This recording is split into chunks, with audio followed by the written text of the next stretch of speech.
నేడు భారతదేశ సంస్కృతికి అత్యంత గర్వకారణమైన రోజుగా చరిత్రలో నిలిచింది.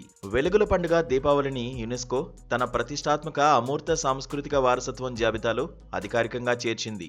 ఈ నిర్ణయంతో యోగా, కోల్కతా దుర్గా పూజ వంటి సంప్రదాయాల సరసన దీపావళి నిలిచి యునెస్కో జాబితాలో స్థానం సంపాదించిన 16వ భారతీయ సంప్రదాయంగా రికార్డు సృష్టించింది.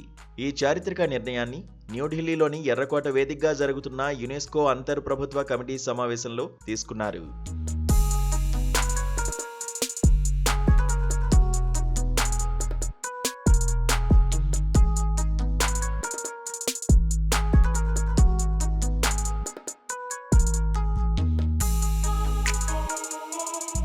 ఈ అరుదైన ప్రపంచ గుర్తింపు లభించడంపై కేంద్ర సాంస్కృతిక పర్యాటక శాఖ మంత్రి గజేంద్ర సింగ్ షెకావత్ హర్షం వ్యక్తం చేస్తూ యునెస్కోకు కృతజ్ఞతలు తెలిపారు.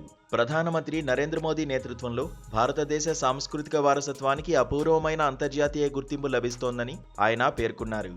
ఈ మైలురాయి ఆ ప్రయాణాన్ని మరింత బలోపేతం చేస్తుందని చెప్పారు.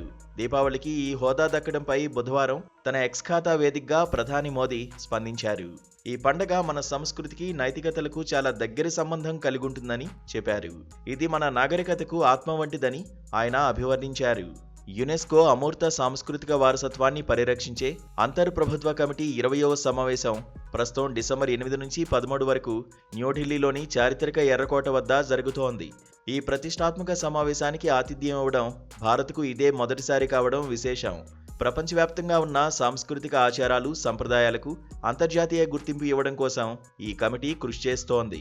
ఈ సమావేశంలో భారత్ తరఫున దీపావళి నామినేషన్ సహా 79 దేశాలు సమర్పించిన 67 నామినేషన్లను కమిటీ పరిశీలిస్తోంది. దీపావళి చేరికతో పాటు జార్జియా దేశానికి చెందిన జార్జియన్ గోధుమ సంస్కృతికి కూడా యునెస్కో గుర్తింపు లభించింది.